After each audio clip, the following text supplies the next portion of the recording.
¿Qué tal, amigos de Página Abierta con la Historia? Y precisamente hoy quisiera que compartiéramos una preocupación que pienso que tiene mucha gente. Si uno ve un noticiero en República Dominicana, que es algo que pertenece a la cotidianidad, al día a día, va a notar que prácticamente el 85% del mismo está destinado a noticias locales. Y que quizás un 15% y en el mejor de los casos un 20%, pues aborda una temática internacional que muchas veces no es ajeno a lo local, ya sea porque el país tiene excelentes relaciones, porque hay una gran comunidad de dominicanos que vive en ese lugar o por razones de diferentes índoles. Pero la historia, que también se estudia en los programas escolares, tiene la misma característica. Los libros de historia de primaria e incluso de algún curso de secundaria están centrados en lo acontecido en los 48.442 kilómetros cuadrados de esta parte este de la isla de Santo Domingo que llamamos República Dominicana. Yo la voy a contradecir ahí, doña Diana. Bueno. Que no es la costumbre. La mayoría de las noticias no están centradas en los 48.440 kilómetros cuadrados, sino en los 90 kilómetros del Distrito Nacional. Y después un poquitito más, entonces en Santiago y en algunas zonas urbanas de noticias de mucho impacto, principalmente relacionadas con hechos de sangre o con cuestiones sensacionales y sucesos escandalosos de la sociedad. Creo que por ahí que anda la cosa. Bueno, pues desgraciadamente eso hace que esa centralización en algunos puntos del país hace que ni siquiera el mismo país sea ampliamente conocido y mucho menos pues el contexto internacional. Posiblemente si decimos Eslovenia, posiblemente gran parte de jóvenes incluso universitarios no van a poderse situar no hay manera, no. En Europa, en la parte este de Europa, en fin. Entonces yo te pregunto, sí. ¿Por qué la historia que se estudia en el país está tan centralizada? Y además, ¿por qué las noticias también están tan centradas en algunas zonas urbanas de Santo Domingo y en la República Dominicana? Pero antes, yo quisiera pues hacer una felicitación. Resulta y viene a ser que este programa, Werner Félix y yo lo hacemos normalmente solamente acompañado de Luz y de otro joven camarógrafo, David, ¿no? De David, sí. De David. O sea que solamente tenemos a Luz y a David para compartir con nosotros antes, después y durante. Pero muchas veces Werner viene aquí acompañado de su hija, quien hoy precisamente cumple 11 años. 11 años. Y por eso pues queremos pues felicitarla a ella en su cumpleaños. ¿Qué tú tienes que decir como papá orgulloso de tu bella hija? ¿Quiere decir algo? Gracias, sí, no sé. Bueno, ya se puso tímida en la cámara, es normal, doña Diana. Imagínense si adultos. Pero ven, mi niña, ven, voy a darte un abrazo para que te sientes allí, ¿verdad? Y te vean. Felicidades. Gracias. Y te vean para allá y te sientas por allí. Pues felicidades a mi niña, que lo que sí 11 es años, seguro es que ella 19. Va a aprender mucho más historia que la mayoría de los niños dominicanos. Sí, porque viene aquí mucho, doña Diana. Sí. Y además... Sí. Y déjeme decirle que lo ve el programa también allá en la casa, bueno, de vez en cuando. Si lo ve aquí, lo ve en su casa y muchas veces también pues comparte contigo, porque me imagino que como hijo de profesor, pues sí, está pautado, marcado. Sí, mire, Pero doña Diana, mire, usted sabe que siempre le dedicamos unos minutos a comenzar el programa a hablar un poco de actualidad historiográfica. No podemos perder esa línea, ya que lo interesante para mantener pues vivo esa evolución de la historiografía, claro está, y de todo el devenir historiográfico dominicano. En estos últimos días no hemos asistido a muchas publicaciones de libros, aunque siempre el archivo nos mantiene en expectativa de las conferencias y de los libros que produce. La Academia Dominicana de la Historia continuó precisamente en estos días pasados con el ciclo de conferencias de los miércoles, que ya está institucionalizado desde hace muchos años, 15 años ya, que todos los miércoles se celebra una conferencia. Imagínense ustedes, son nada más y nada menos que cerca de 40 conferencias al año.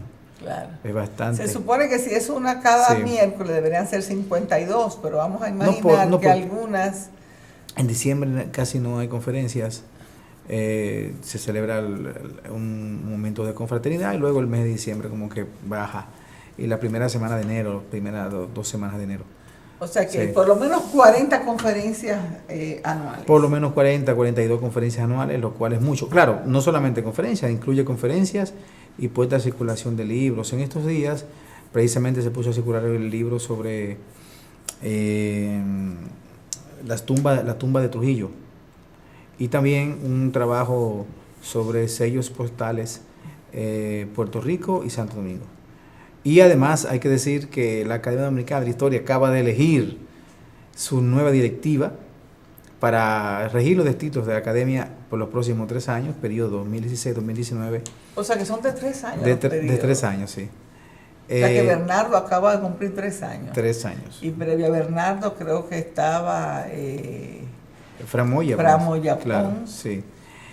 Sí. Y ahora pues la Academia se engalana porque una de las pocas mujeres que la integran como miembro de número, que es Muquien Adriana Sanben, pues la acaba de ser electa como presidenta de la Academia Dominicana de la Historia, que usted me decía que era la primera...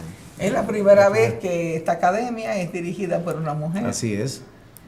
Y qué bueno que así sea. Es una mujer que viene de Santiago. O sea, hizo sus estudios de grado en la Pucamaima de Santiago y luego su especialización en París. En Francia, sí. Es doctora en historia.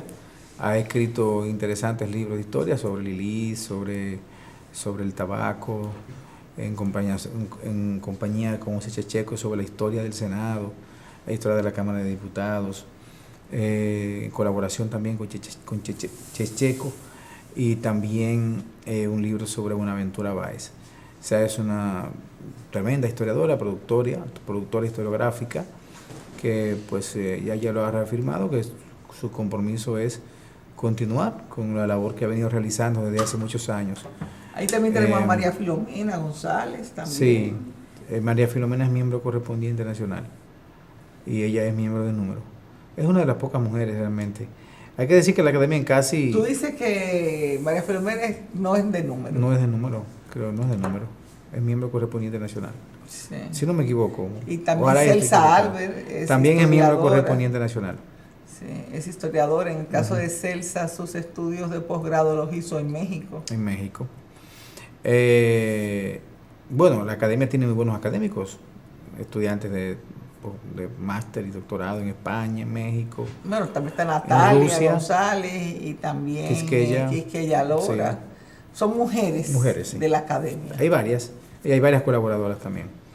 Está Benzo, ¿cómo se llama? Se me olvidó el Minerva. nombre. No, Minerva no. Bueno, pero ya me acordaré. Tú dices la señora, La señora, sí. Fue precisamente directora del Museo de Historia y Geografía. Exacto, Vilma Benzo. Doña Vilma. Sí. Hay que decir que está acompañada en la ocasión por Adrián Miguel Tejada como vicepresidente, Manuel García Arévalo como tesorero, Amadeo Julián como secretario y José del Castillo como vocal. Son 5 los integrantes de la junta directiva de la academia. Pues nada, es un cuerpo, ¿verdad? Académicamente bien preparado y además con visión académica, valga la redundancia, y educadores como Muquien van a En el caso de contribuir a Muquien, es impulsar. profesora de Pucamaima, ¿no? Es directora de la escuela creo que de la escuela de historia, no recuerdo ahora, de la Pucamaima, aquí en Santo Domingo. Aquí, de la sede de Santo Domingo. Sí, o sea, es creo que el preludio de un gran trabajo diferenciador, como vamos a decir que se ha venido haciendo desde hace algunos años. Yo voy a aprovechar, doña Diana, porque pienso que hay que hacer honor a quien honor merece. Y no es porque yo haya sido electo como miembro correspondiente nacional de la academia, sino porque pienso que hay que expresar lo importante. Usted sabe que la academia, antes del año 2000, tal vez 1998, era una institución con, qué sé yo, estamos hablando 65 años de existencia, formada siempre por hombres con unas ciertas condiciones. Muy elitista y era una élite que no era solamente de conocimiento, sino también de experiencia. De experiencia, exacto. O sea que para tú ser electo, tú eras un sexagenario. Casi siempre. Normalmente. Y además de eso, no necesariamente eran historiadores. Los mejores historiadores. Podían ser personas de prestantes, amantes de la historia, pero no investigadores históricos. Como el caso de Balaguer, y otros más. Juan Bosch, por ejemplo, nunca fue miembro de la academia, pero lo menciono. Pero sí, habían importantes historiadores, como el caso de Betilio Alfao Durán, que fue su presidente en algún momento, y ni se diga que de sus fundadores, incluyendo a Emilio Rodríguez de Morici. Ahora, después del 96, 98, que la academia se apertura bajo la presidencia ahora también últimamente como olvidadizo, tal vez sea ya el comienzo del alemán aquel.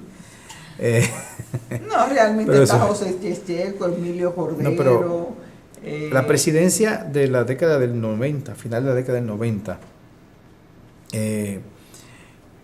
abrió las puertas y precisamente entra como miembro de la academia José Checheco y luego algunos de esos historiadores que tenían como cierta condición, diríamos, la corriente marxista y en sus escritos, como el caso de Emilio Cordero, el caso de ¿cómo se llama? Roberto Casá, porque Fran Moya Pons es académico de número desde el 1978. Sí. O sea, es muy además, joven. no corresponde a esa filosofía del materialismo dialéctico. No corresponde a ella. Sino, inclusive sus estudios los hizo en la UAS en la también, Fran Moya. No, en la Pucamaima. Pero Pucamaima, sí. Pero tuvo que ver con UAS. En algún momento, y además él fue uno de los que se desarrolló más cuando se funda la Pucamaima. Él es uno de los que lo impulsa, y es bajo el amparo de la Pucamaima que comienza a producir todos esos grandes libros maravillosos de la década del 70, que incluye a la dominación haitiana, incluye historia colonial de Santo Domingo, y muchos libros de importancia. Entonces, Fran Moya, pues, se une a este grupo, le dan un tremendo impulso a la academia, y a comienzo de la década del 2000, de la mano de Roberto Casá, hay una apertura hacia el escenario social, y comienzan entonces a implementarse las conferencias los miércoles, se implementa el programa de conferencias en los pueblos los domingos, que se llamó Historias Locales. Allí iban académicos, gente del pueblo, se hacía todo un cónclave interesantísimo que duró muchos años. Se modificó el reglamento y se crearon los miembros colaboradores y los miembros protectores, y entraron como parte de la academia 30 y tantos de miembros colaboradores, y todavía lo siguen designando, y entraron 7 o 8 protectores, La academia abre. Mire, el códice que usted me mencionaba el otro día, que lo voy a traer un día para presentarlo a la televisión, es fruto de este acuerdo privado institucional académico. Es precisamente el Grupo Vicini quien auspicia la publicación de la historia general del pueblo dominicano. Los mecenas, digamos. Los mecenas, así es. Los mecenas. Y un trabajazo enorme que todavía yo no sé dónde lo voy a poner en mi casa. Yo imagino que usted está en la misma condición que yo, que no sabe dónde vamos a poner ese librón. Tendrá que ponerlo como esto aquí. Y ya finalmente, entonces decirle que toda esa apertura da como resultado precisamente esas transformaciones académicas y que la academia hoy está integrada, aún con los cambios de presidentes, ha mantenido la misma filosofía. Sí, porque y eso realmente esos son cambios, pero hay una continuidad. Claro, bueno, reiteramos nuestras congratulaciones a quien Adriana Zambelli. Claro. Y que siga el trabajo de una institución que realmente ha dado tantos frutos en los últimos años y que seguirá dando. Señores, siga con Página Abierta con la historia, porque la pregunta que le formulé a Welner está en el aire. Está en el aire.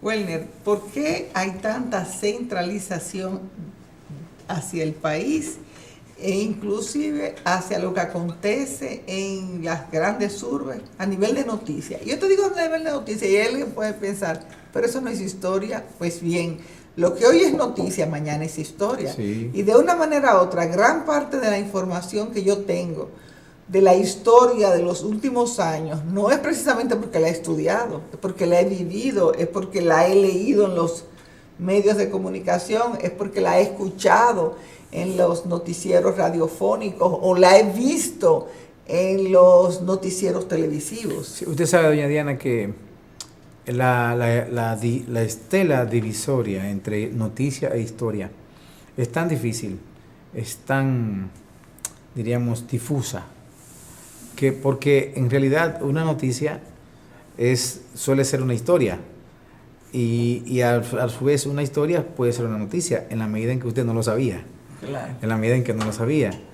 Pero las noticias de hecho son historias, porque ya han ocurrido en el transcurso del día o en el transcurso de la semana.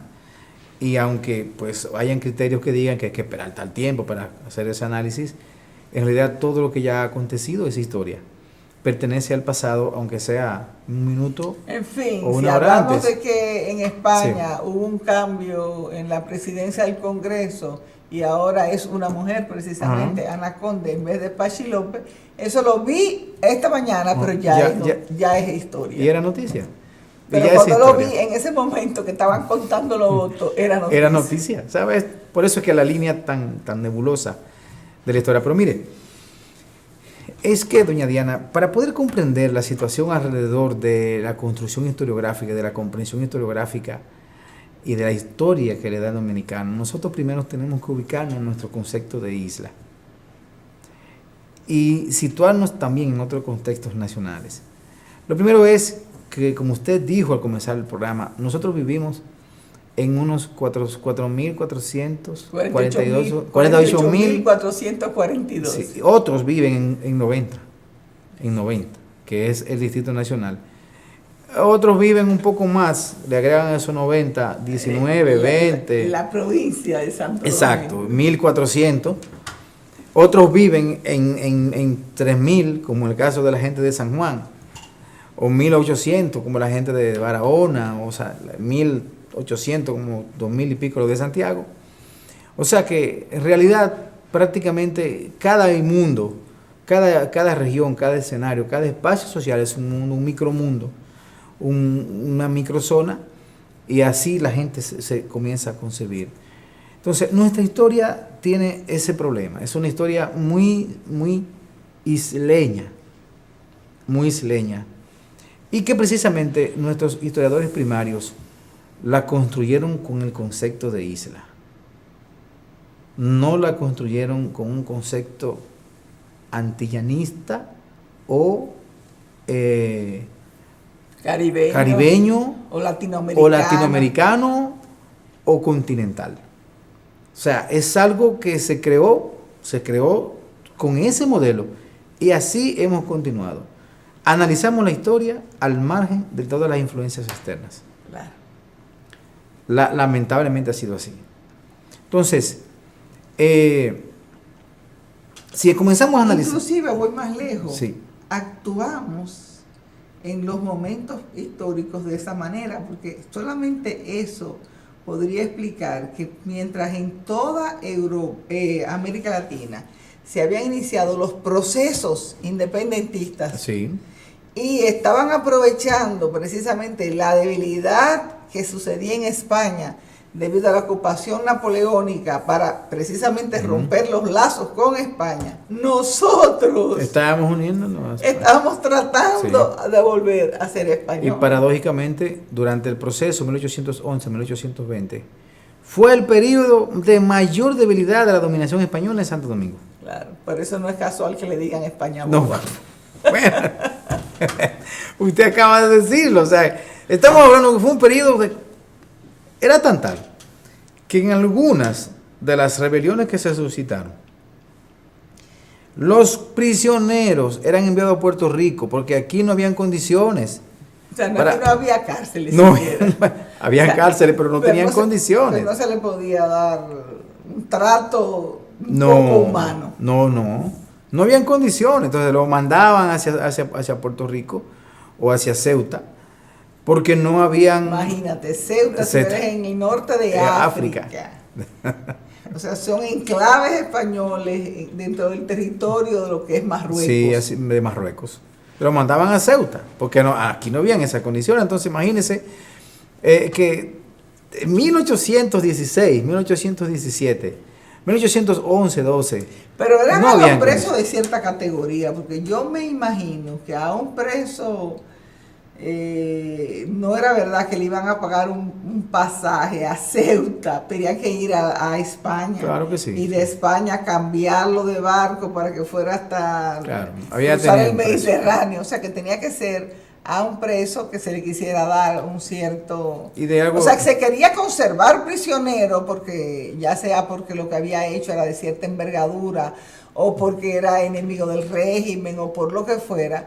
Pero no me imagino a un pobre diablo, excúsame, dando todo, haciendo todo este esfuerzo económico y además esfuerzo real para trasladarlo a una cárcel tan lejana. Bueno, no. En el caso de Fermín Núñez, que lo enviaron a Ceuta, y otros más, pero los otros que se sublevaron, como la rebelión de Mojarra y Mendoza, los frieron en alquitrán. Claro, los frieron en alquitrán, aquí mismo. Sí. En La Picota, al lado de la catedral. En el lado y pusieron oeste su cuerpo derecho. A exposición pública. Exacto, sur-oeste. En el sur-oeste del Parque Colón, ahí estaba La Picota. Y ahí fue que... se exponían los cuerpos para que se hubiera... ¿Tú sabes lo que sea? Poner a hervir un caldero de alquitrán y agarrar a una gente, voy a decirlo crudamente, viva. Una gente viva y echarlo en el alquitrán. Oiga, doña Diana, había que tener un corazón, no sé de qué manera. Eso, pero además, eso independientemente de... yo me imagino hasta qué punto tú estabas... deteriorando los niveles de sensibilidad de la gente que veían este tipo de espectáculos. Yo le voy a decir que en la sociedad de la época, tanto en Europa como aquí, eso era muy normal. Recuerde que durante la etapa de la Inquisición se quemaban los cuerpos vivos en hogueras, en las plazas públicas. Juana de Arco, para decir un ejemplo. Y Juana de Arco no fue una inquisidora, sino que fue una guerrera que luchó en contra del régimen inglés, de la corona inglesa. Exacto, en Pero, el marco de la guerra de los 30 años. Sí, exacto. Se puso del lado de Francia, vamos a decirlo así, del Estado francés, y en contra de los ingleses. Exacto. Pero la Revolución Francesa, la gente iba a la plaza pública y allá era una especie de diversión, la guillotina. Claro. Fueron miles de gente que guillotinaron. Claro. Inclusive a Guillot también. Al que hizo la guillotina. Al que hizo la guillotina. No, Pero y a los mismos que eran parte de la Revolución Francesa, como Robespierre. Claro. El que impulsó la guillotina, claro, terminó guillotinado. O sea que, es que, bueno, mire, es una sociedad... Sin dejar de mencionar, señores, al rey y a la reina. Así es. O sea, a Luis XVI y a María Antonieta. Uf. Pero mire, nos salimos un poquito para poder construir un poco cuál es la mentalidad del dominicano en torno a su historia. Entonces, mire, uno de los primeros libros que se conocen de historia dominicana, o no de historia, diríamos que analiza un poco la evolución del proceso histórico dominicano, es Idea del valor de la isla española de Antonio Sánchez Valverde. Aunque siempre tenemos que volver a ese libro. Sí, claro. Es un libro construido con un objetivo. No fue casual. Miguel de Can Jiménez hizo un interesante trabajo sobre Antonio Sánchez Valverde y resalta mucho el objetivo de este libro. Fue un libro construido para resaltar los valores y las benevolencias de Santo Domingo como isla en su contexto, como una proyección para impulsar su cultivo y la producción azucarera y tabaquera. O sea, correspondía a un criterio que ya venía poniéndose en práctica en América con estos grupos de amantes alianza para el desarrollo, no recuerdo bien. Amantes de la luz. No, eso es de Santiago, eso, pero hay una alianza como para el desarrollo en el que se publicaron varios libros de este contexto en Latinoamérica y Antonio Sánchez Valverde pertenecía a ese grupo. Hay que recordar que en esos mismos años Muro de Saint-Méry también publicó uno similar al de Sánchez Valverde. Muro de Saint-Méry en Haití. Sí, en Haití. Él era de Martinica y pues publicó este trabajo sobre ambos espacios. Él decía que en el Valle de Neiva se podían instalar fácilmente 150 ingenios. Imagínense, en el Valle de Neiva 150 ingenios. O sea, era el valle entero dedicado al cultivo de la caña y a la producción azucarera. Completo, si ahora hay un ingenio que cubre el medio valle. Imagínense bueno, ustedes. pero también, ¿qué es lo que era un ingenio en ese momento? Claro, quizá los ingenios, estamos hablando, eran especies de trapiches. Eran trapiches con menos cantidad de tierra. Entonces, mire, Sánchez Valverde estuvo perseguido, sin embargo, de un libro, aunque se conoció más tardíamente, que publicó Luis Joseph Peguero, que lo escribió en Baní. O sea, es escrito previamente, pero publicado después. Exacto. Y después de Antonio Sánchez Valverde, fueron escritos otros libros. Pero hay que decir que hay muchísimos informes que fueron publicados, y ni se hable de las relaciones de India, de historia de las Indias, que hablaban de cosas específicas de Santo Domingo. Pero esa historia como propia de la República Dominicana, propia del país, ya la encontramos a partir de Sánchez Valverde. Continuamos con Antonio del Monte y Tejada, que hay que decir que la escribió desde Cuba, y continuamos con José Gabriel García. Claro, estuvo presidido por unos opúsculos de Angulo Guridi, de Manuel de Jesús Galván, y de otros escritores que escribieron algo de historia en esta época. Ahora, todos tuvieron las características que cuando escribían la historia hablaban exclusivamente de Santo Domingo. No mencionaban su relación con otras islas. No mencionaban su relación con Curazao, con los Estados Unidos, con Haití. Simplemente se concentraron en analizar el proceso histórico de Santo Domingo. Y cuando tú hablas de Curazao, quizás nadie hoy piense que es una isla, pero es una isla que jugó un rol muy determinante. Pero desde temprano, desde el siglo... Muy importante. Desde el siglo XVIII. Desde el siglo XVIII.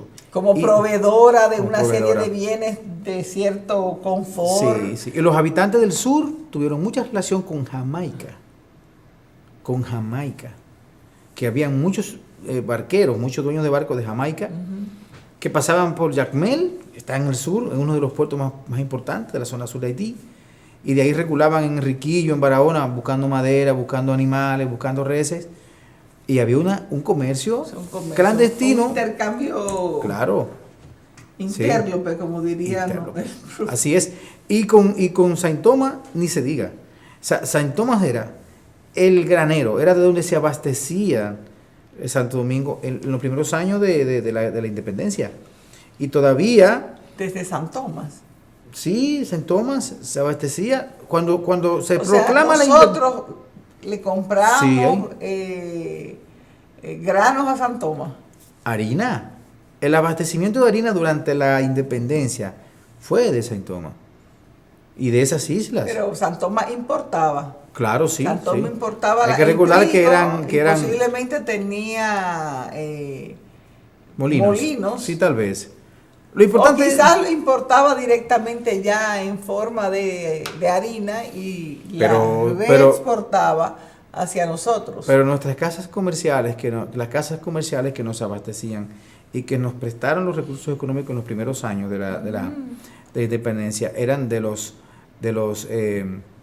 ¿cómo se llama? De los judíos, que todos conocemos, los Jesurún, los judíos sefardíes, que vivían en Saint Thomas. Entonces, mire cómo solamente con esa pequeña isla nosotros teníamos un comercio muy, muy intenso, pero nosotros teníamos comercio con los Estados Unidos. De madera. Hoy la relación San Tomás, República Dominicana es importante porque hay una presencia dominicana muy importante en San Tomás. Pero nosotros teníamos relación con Venezuela también. Vamos a seguir hablando de estas relaciones que teníamos con estos lugares, algunos ya en continente, como es el caso de Venezuela, y con otras islas. Y por qué toda esta actividad económica era obviada, no era presentada en su justa dimensión por los historiadores dominicanos, que hablaban solamente de los hechos acontecidos y no de la vida económica que había en el país. Exacto.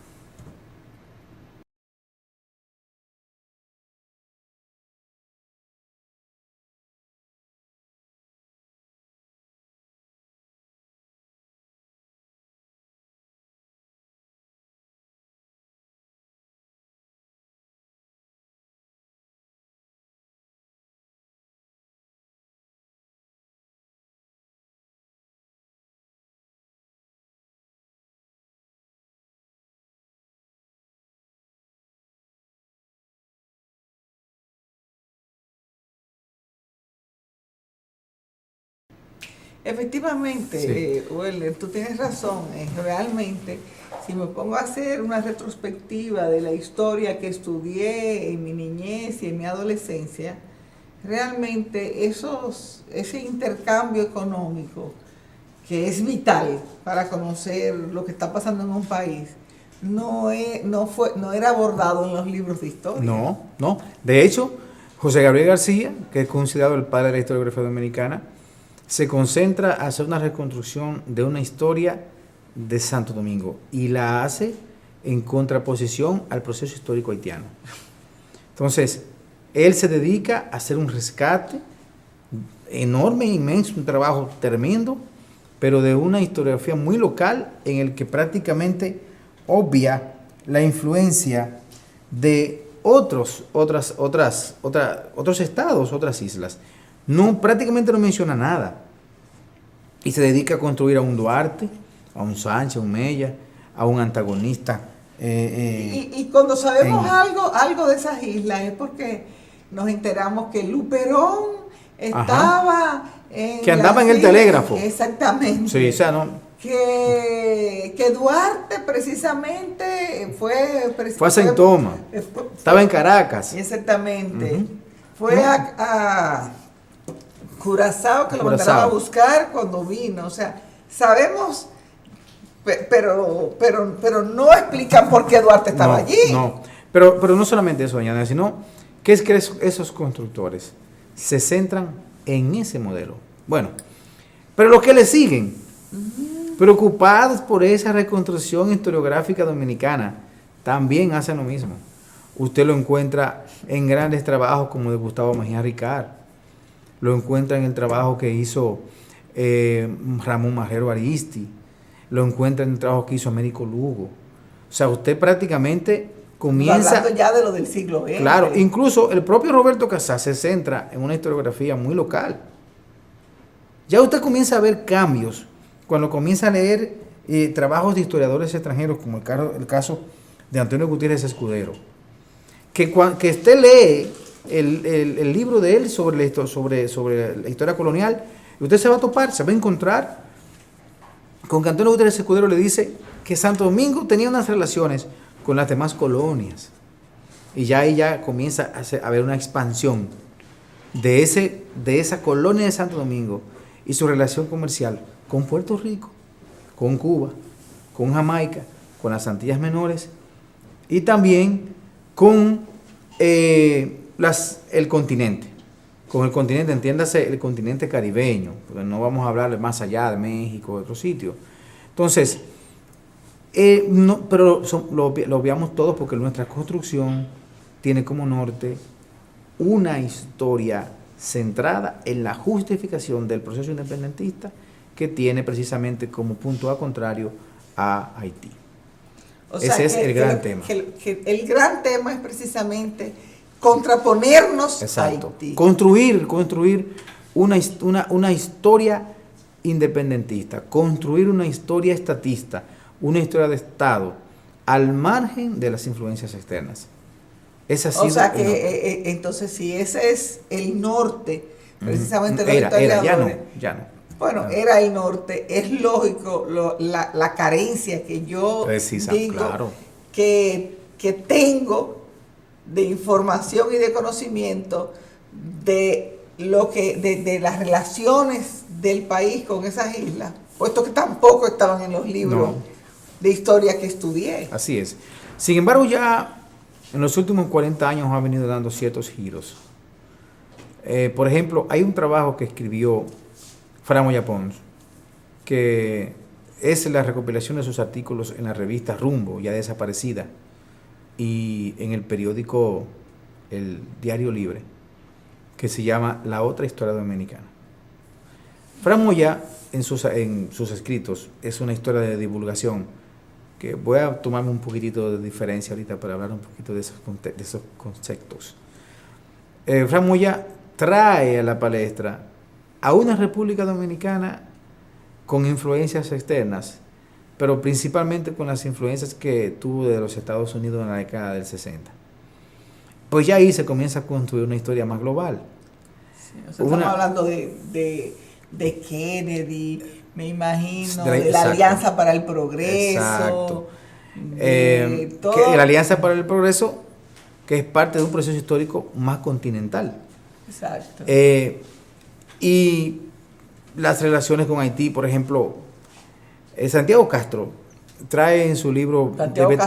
Castro Ventura trae en su libro las relaciones entre Betancourt y Trujillo, este contexto internacional de esta etapa en el que Betancourt pues se muestra como un abanderado y protector, impulsor de los antitrujillistas. Pero mire, nosotros no conocemos a cabalidad, por ejemplo... En esa época Betancourt y Figueres de Costa Rica eran realmente eran los mecenas, vamos a decir. Los mecenas del antitrujillismo. Pero no, del antitrujillismo. Del exilio antitrujillista.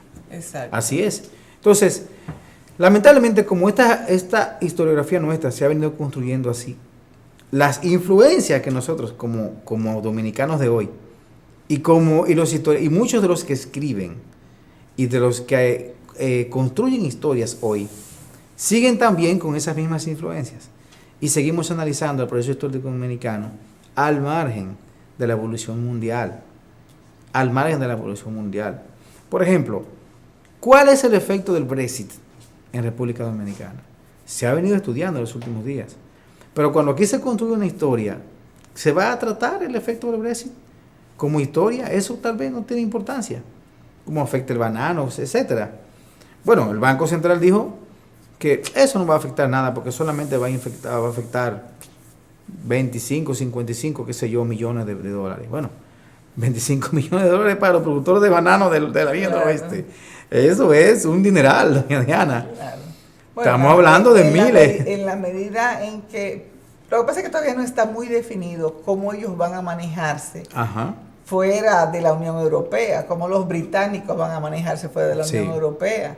Si los acuerdos que tienen a través de la Unión Europea, ellos lo van a darle vigencia. O sea, si los acuerdos que ellos tienen con diferentes países, como son los países de la Cuenca del Caribe, de África, Pacífico, los llamados ACP, si ellos van a dar, o sea, que todo está indefinido. Así es, con la salida de Gran Bretaña precisamente de la Unión Europea. Yo le diré dos cosas peores. Y también puede afectarnos desde el punto de vista, o sea, en la medida en que el nivel adquisitivo de los británicos baje por la depreciación de la libra esterlina, en esa misma medida pues bajará el turismo. Pero hay que decir que yo pienso que el turismo dominicano, que es quizás pienso que si nosotros logramos, Welner Félix, si nosotros logramos controlar los niveles de inseguridad ciudadana que hay en el país, su destino tiene que ser crecimiento, puesto que los niveles de inseguridad que se están desgraciadamente produciendo en algunos países europeos y en algunos países asiáticos y en algunos países africanos, va a hacer que los turistas pues no quieran viajar a esos destinos. Así es. O sea, a mí yo entiendo que Estambul es una ciudad preciosa. Sí, pero ahora mismo sin embargo, tú me regalas ahora mismo un boleto para Estambul no voy tampoco. Y yo pues me lo pensaría. Sí. Pero mira, hay tres aspectos, doña Diana, que no quiero dejar de tocarles en el decurso del programa. El primero es que no solamente nosotros asistimos a una historia isleña, a una historia centrada en el aislamiento geográfico que nos da vivir en este 3/4 de isla, sino que dentro de la misma historiografía dominicana hay exclusiones también. Por clases sociales. Y no solamente por clases sociales, por regiones. Por regiones, por clases sociales también. Precisamente. Y dentro del análisis de esas historias, también nosotros entonces hacemos preferencia a las historias sensacionalistas, a las historias de heroicidades y de guerras, y nosotros obviamos las historias sociales, las historias de construcción de sociedad, de la cotidianidad. De la cotidianidad. Usted acaba de decir una palabra central, una historia de la vida cotidiana, una historia de los sin historias, una historia de aquellos que se mudan del campo a la ciudad, que viven, vegetan, construyen ciudades y mueren. Eso nadie lo reconoce.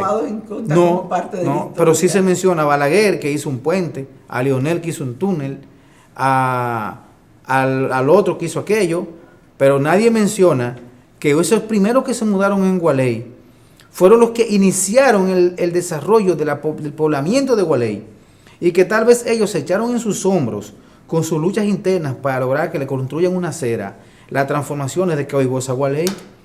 Esos son la gente sin historias. O sea, mire cómo nosotros, dentro del mismo proceso histórico dominicano interno, no solamente, vuelvo y repito, nos aislamos de fuera, sino que nos aislamos de adentro.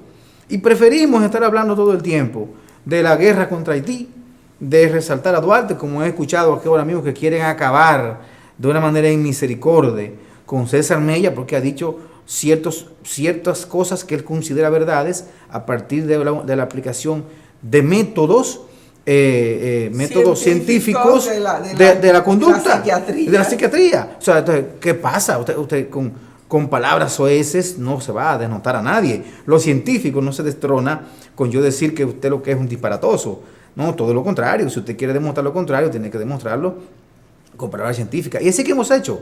Queremos decir que Duarte es inmaculado, pero usted tiene que decir por qué es inmaculado. No es un problema de verlo. Además, que nadie es inmaculado. Nadie es inmaculado. Entonces, cuando nosotros vemos esa historia así, vemos, por ejemplo, Santo Domingo, después de, y no lo digo yo, lo dice, ¿cómo se llama? Le diré ahorita.